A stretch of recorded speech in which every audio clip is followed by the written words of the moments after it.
I wanted to talk with you about how Instagram is ruining your life. There are a couple of syndromes that people are suffering from that I wanted to talk about in this video. I also wanted to point out how the algorithm works, but before we do that, we actually talk about a little story, because there's a story behind everything, right? Not too long ago, I dated a girl and she was obsessed about taking photos. And you know, she was taking picture after picture after picture after picture. No matter where she was just taking so many pictures because she was looking to get the best pictures, obviously. Right? She was just trying to get it perfect every single time. And what we know about practice is that perfect practice makes perfect. It was really important that, you know, you have the right zoom, and you know, you have portray, and you know, have the right angle, and you have the right facial expression, the right lighting, and everything was really important, right? Anytime I went out with her, it was all about taking perfect photos. There was really no time to enjoy the life that we should have enjoyed. It was just a matter about, you know, going there, spending sometimes even 20-30 minutes just to get one perfect photo in just one specific location. We're not talking about, you know, getting like 5 or 10 photos, uploadable photos. No, it was just one photo that took so much time because you have to determine everything, the right spot,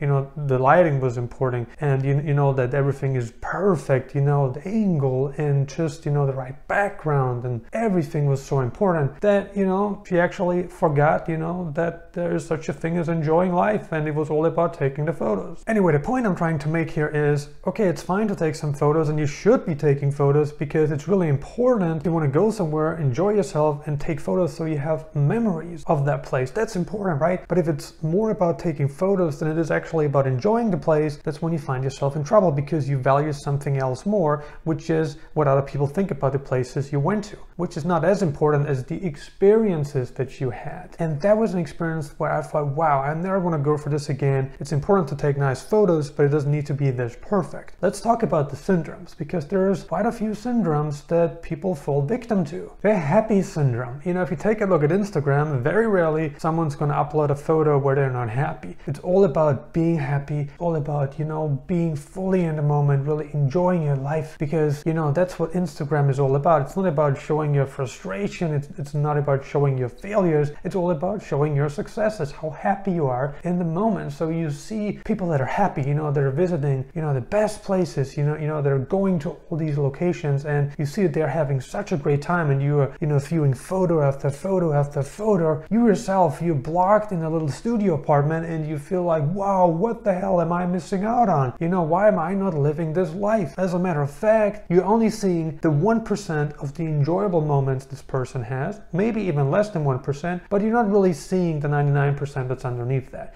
You're just seeing the tip of the iceberg, but the actual iceberg is underneath the water. It's not visible to the naked eye. And that's what I think really throws a lot of people apart, because they're so focused on just being happy, on just really seeing that, you know what, I have to get this too. You know, this person is so happy, that person is so happy. How come I'm so miserable? Why can't I be happy? And that's a problem when you're spending more time online looking at stuff, you know, reading people's opinions, you know, looking at people's photos, thinking that everything in their life is perfect. And I actually suck myself because I cannot get that for myself. I am so miserable because I'm sitting at home here and I'm not where I want to be, and I'm spending time, you know, looking at photos of these people that I don't even know. You have to understand, it's not reality. In fact, it is everything but reality. It's a fake reality that those people are presenting you. And another syndrome is obviously the perfect syndrome, right? Which I want to talk about a little bit more, because, you know, the people who are taking these photos, you know, they're usually pretty, you know, they're beautiful. You know, if we take a look at the women, for instance, same goes for guys, you know, perfect bodies, you know, especially if they show naked photos of them, you know, they're very muscular, you know, they have a six-pack. And the same can be said about women, right? Rarely you see a woman that's not good looking that got a boatload of views. Just very rarely exists. It's all about the perfect.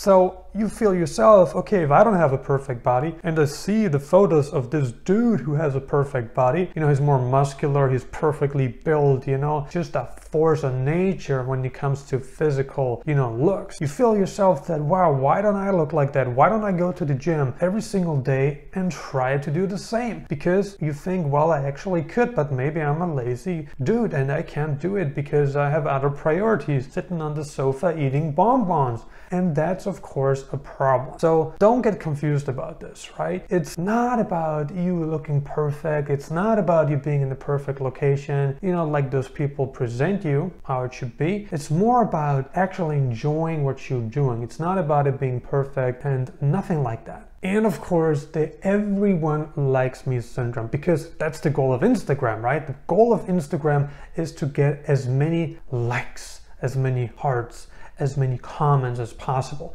It's to get as much traction as possible. That's what's really going to help you out with your profile, right? So if you see a photo and you see like, you know, 2,400 people liked it, and you see like hundreds of comments of people, you know, being thrilled about the photo, how great it is, how good looking that person is, how happy that person is, right? You're getting all these impressions and you think and say to yourself, why can't that be me? You know, why can't that be me? Because at the end of the day, that person's just a human being. You know, what did I do to deserve this miserable life? You know, that's what people think, especially the ones that are looking at these photos all the time. They're not really treating it as a business. If you're treating Instagram as a business, that's very different. And you know, the everybody likes me syndrome because I'm so great, I'm so perfect looking, I'm so happy. You know, that really creates a lot of anxiety. It creates mental distress. It creates emotional insecurity. It just brings more baggage with it that you don't want. While I'm not 100% opposed to Instagram, you have to understand how the algorithm works. Those people with the perfect photos, you know, representing perfect bodies, perfect sceneries, perfect everything, they want to get in favor of Instagram's algorithm, because it's not like it was many years ago that only a couple of dudes, a couple of chicks are uploading photos. It's millions and millions of people who are uploading these photos, you know, targeting the same keywords, the same hashtags. So if you want to compete with these people, you know, you gotta have higher quality photos, and you gotta build a brand. You gotta have just more and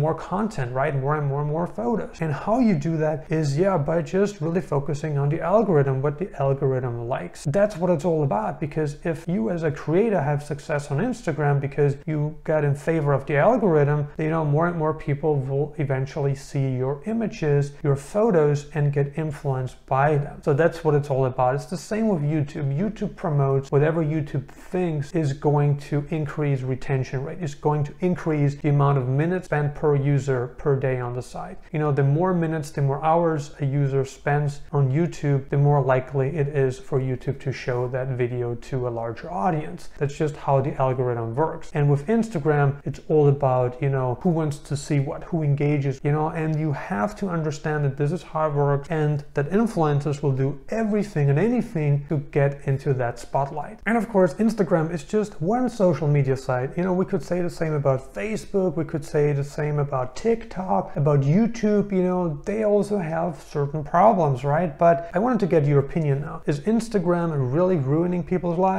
Leave a comment below and let us know. Consider subscribing if you haven't already. I'm uploading new videos on digital nomad locations, travel updates, and investment advice several times a week right now. I highly recommend that you grab a free copy of my latest ebook, The Nomad Elite Income Booster, your go-to guide for creating passive income streams using the internet. And if you got some more time left, check out these videos. Thank you for watching.